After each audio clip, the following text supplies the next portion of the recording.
Mission spéciale fécondation in vitro à la clinique Saint-Nicolas. Un traitement d'azospermie chez l'homme. Procréation médicalement assistée pour les femmes âgées de 43 à 55 ans et qui désirent avoir un enfant. Tout cela est possible chez nous. Enregistrez-vous dès maintenant à la clinique Saint-Nicolas située à Porte-Novo, quartier Agbokou à 100 mètres du terrain de football. Contact plus 229 95 96 72 97 96 95 69 50 96 11 24 81.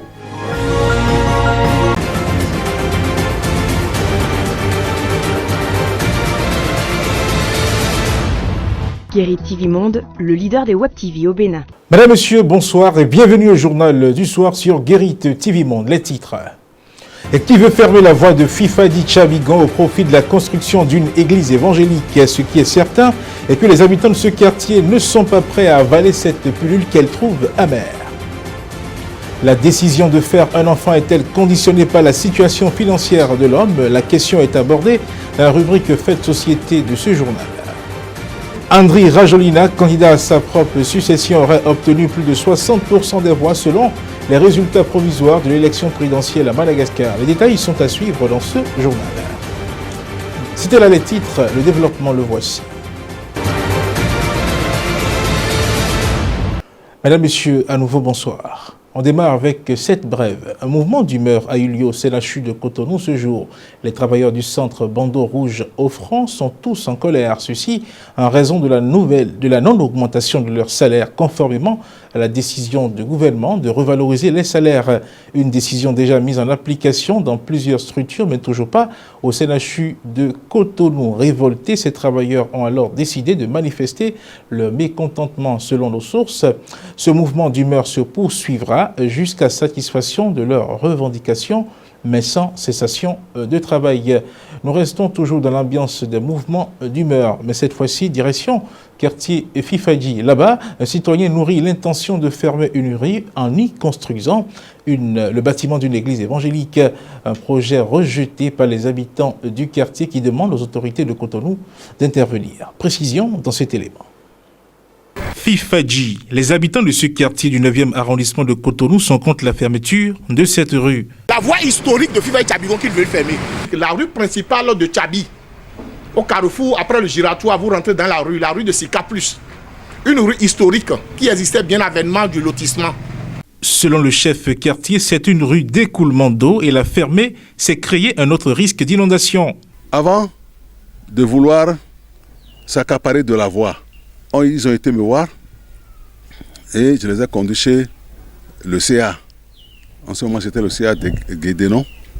Et ensemble avec le CA, nous sommes partis à la mairie. La mairie leur a demandé les papiers qu'ils ont pour pouvoir s'installer sur une voie et fermer cette voie-là. Ils ont dit qu'ils ne veulent pas montrer leurs papiers. Pourquoi? Parce qu'ils savent que c'est un faux dossier. Maintenant, la mairie leur a dit, bon, de tout faire pour réunir leurs pièces, d'amener ça pour qu'on puisse leur donner une autre parcelle pour qu'ils aillent occuper. Parce qu'ils sont en train de dire qu'ils ont des décisions de justice qui leur confèrent une parcelle.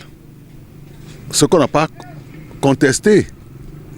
Mais nous savons comment les choses se passent aujourd'hui avec notre justice. Et maintenant, ils veulent exhiber ça là pour pouvoir créer des déconvenues, des conditions de vie très difficiles à notre population. Il y a quelques jours, cet engin a été dépêché dans la rue sous le contrôle d'un huissier de justice dans l'intention de faire des casses. Oui, le caterpillar est là depuis. Et c'est ça qui nous amène pour nous stresser. Quand les bonnes dames, les propriétaires viennent voir le caterpillar déjà, et tout le monde, il y a la tollée générale et puis tout le monde est ébranlé. C'est un seul individu qui entre, c'est un soi-disant pasteur de l'église évangélique, les tabernacles de Dieu. Un Togolais qui aurait hérité ça d'un de ses fidèles. Il aurait été de la parcelle d'un de ses fidèles. Donc tu vois, donc c'est ça. Donc c'est le pasteur qui est en train de pousser. Les autorités préfectorales et communales de Cotonou sont invitées à descendre sur le terrain pour faire cesser la forfaiture planifiée et en attente d'exécution dans ce quartier de Cotonou. Ce journal se poursuit. Est-il nécessaire d'être financièrement stable avant d'avoir un enfant? Telle est la question abordée dans la rubrique Faits de société de ce journal. Voici quelques réactions compilées par Faouzia Sefou. Ah oui, il faut vraiment être prêt avant de faire un enfant. Mais quand vous allez très vite, déjà dans vos relations sexuelles, vous fabriquez des enfants. Moi, j'appelle ça là, des enfants indésirés. Nous vivons une vie où on a prendre au sérieux. Au vie pour na jodo en désordre. Au vie de besoin de temps. Et de la mode parents si dans. Pour à ce quoi c'est pour kadolayi lopo pour le foyer. L'enfant est une bénédiction. Un enfant n'est pas abandonné ni à banaliser. La venue d'un enfant se prépare et les deux parents doivent être en harmonie pour assurer son éducation. Il ne doit manquer de quoi que ce soit et pour cela, il faut une stabilité financière. Aujourd'hui, les jeunes se lancent dans la précipitation dans les relations amoureuses et les conséquences sont souvent les enfants abandonnés. Il y a des préalables avant de penser au mariage et avant même d'avoir un enfant.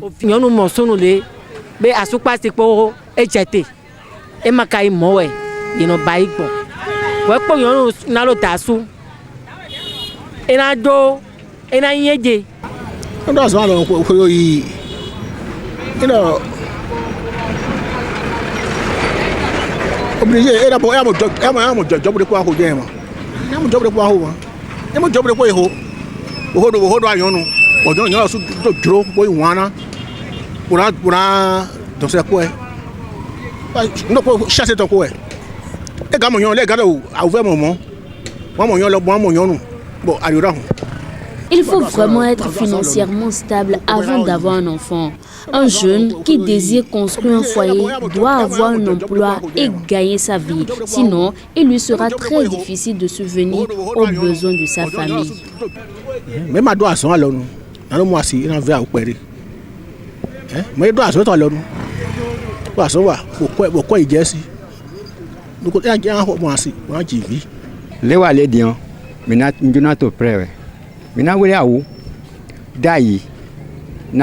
faut vraiment être financièrement stable avant d'avoir un enfant. C'est très capital. Pour faire un enfant aujourd'hui, un homme ne doit pas faire du suivisme. Il faut se préparer personnellement et être prêt avant de penser à un enfant. L'enfant amènera la chance telle que nos parents disaient là, c'est archi faux.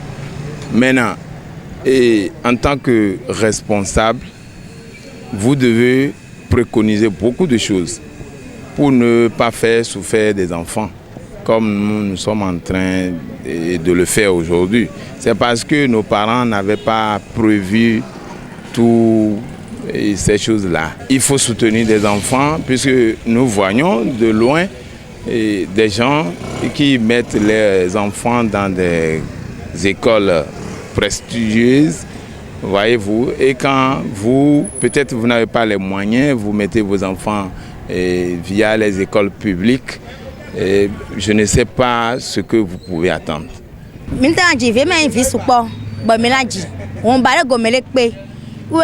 La stabilité financière joue un grand rôle dans la venue d'un enfant au sein du couple. Quand la venue de l'enfant est improvisée, les parents sont parfois obligés de le placer auprès des gens pour travailler très tôt. Même quand le couple n'a pas assez de moyens, après l'arrivée de l'enfant, il doit s'efforcer à œuvrer pour son épanouissement.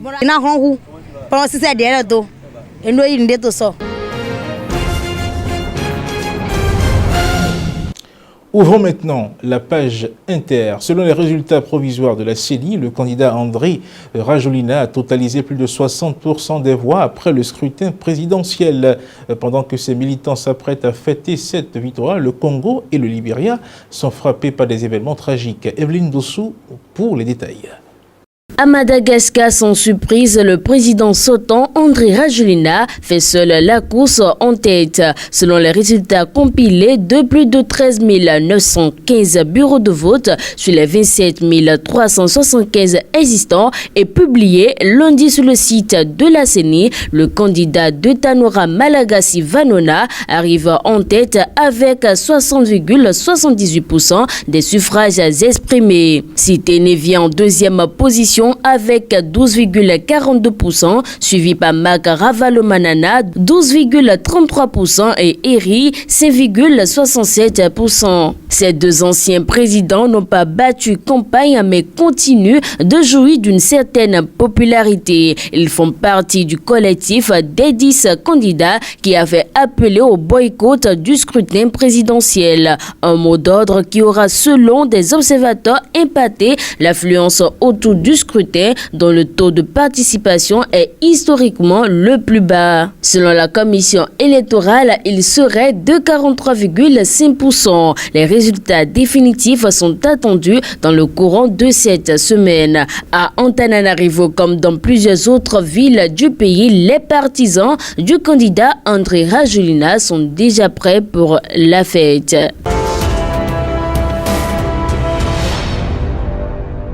Au moins 37 Congolais ont trouvé la mort dans la nuit du 20 novembre 2023 dans une bousculade lors d'une opération de recrutement de l'armée dans la capitale Brazzaville, ont annoncé mardi 21 novembre 2023 les autorités locales. Le drame s'est produit après 23 heures au stade Michel Donano au cœur de la ville selon plusieurs témoins. C'est ce site qui a été choisi pour accueillir des jeunes de 18 à 25 ans, candidats au recrutement dans l'armée. Depuis la semaine dernière, l'armée congolaise a annoncé le renforcement de ses effectifs par l'engagement de 1500 nouveaux agents. Mais ce lundi, les choses ont traîné pendant toute la journée. Tard dans la nuit, les candidats étaient toujours sur les lieux. Fatigués d'attendre dehors, ils ont forcé le portail du site qui, selon des témoignages, s'est écroulé sous eux. Les ont marché sur les autres pendant plusieurs minutes. Des images diffusées sur les réseaux sociaux montrent plusieurs corps dans les services de la morgue municipale, mais aussi de nombreux blessés admis au CHU ou encore à l'hôpital militaire. Les services d'urgence font état de 37 morts. Le bilan est encore provisoire, mais il pourrait s'alourdir parce qu'il y a de nombreux blessés, certains dans un état critique.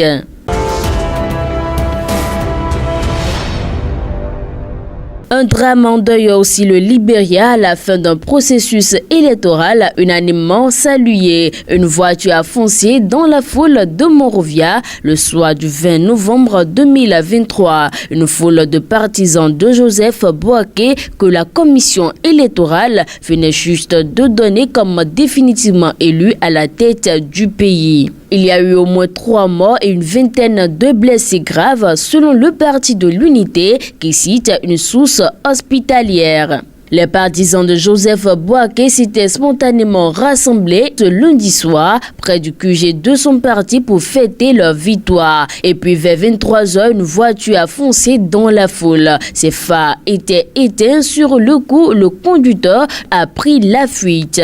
Ce mardi matin, la police indique avoir arrêté le conducteur présumé. La police l'interroge et l'enquête se poursuit. Et à ce stade, c'est bien difficile d'expliquer les motivation de cet acte. La voiture a été incendiée hier nuit. Pas évident donc d'y recueillir des indices. Mais de son côté, le Parti de l'Unité dénonce un acte ciblé de terrorisme intérieur. La formation de Joseph Boaké ne donne pas davantage d'arguments pour étayer ces accusations. Le Parti de l'Unité affirme toutefois que la voiture roulait sans plaque. Et ce matin, plusieurs de ses cadres s'interrogent en coulisses. Cet acte est-il vraiment prémédité?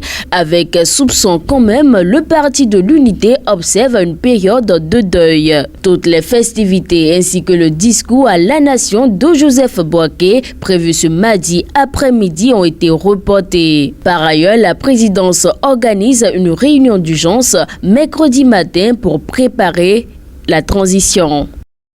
Ouvrons maintenant la page des sports.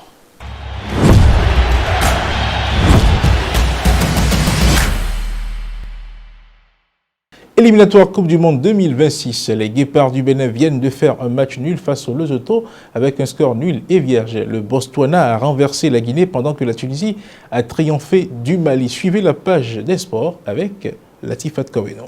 Les Guépards du Bénin ont affronté le Lesotho ce mardi 21 novembre 2023. Après une défaite initiale contre l'Afrique du Sud, le Bénin espérait se relancer lors de ce deuxième match. Le match s'est conclu sur un score nul. Les deux équipes se quittent dos à dos avec un score nul et vierge. Cette rencontre a été marquée par une relative absence d'occasion franche, mais les Guépards ont affiché une domination dans le jeu. Bien que le score ne reflète pas l'intensité du jeu, le Bénin a montré des signes encourageants, cherchant à s'imposer sur le terrain. Avec ce résultat, le Bénin compte actuellement 1 point après les 2 premières journées des éliminatoires. La Tunisie, par contre, a gagné son match face au Malawi. Après avoir vaincu Sao Tomé et Principe avec un score de 4-0 lors de la première journée, les Aigles de Carthage ont réitéré leur performance en battant le Malawi sur un score d'1-0. La victoire a été scellée par un penalty converti par Youssef Zaghni à la 88e minute. Avec ces 2 succès, la Tunisie fait un pas important vers la qualification pour la Coupe du Monde 2026. La Guinée, par contre, n'enchaîne pas. Quelques jours après sa victoire contre l'Ouganda avec un score de 2-1 lors de la première journée des éliminatoires de la Coupe du Monde 2026, le Sili national, qui affrontait le Botswana ce mardi, s'est incliné 1-0. Après une première période qui s'est achevée avec un score nul et vierge, les hommes de Kaba Diawara finissent par céder à la 119e minute sur l'ouverture du score de Kabelo Sikanying. Ce sera l'unique but de cette rencontre. Cette victoire permet aux Zébras du Botswana de prendre la 2e place du groupe G devant la Guinée. Mesdames, Messieurs, c'est la fin de ce journal. Merci de l'avoir suivi et que la chance accompagne toujours vos efforts. Bonsoir chez vous.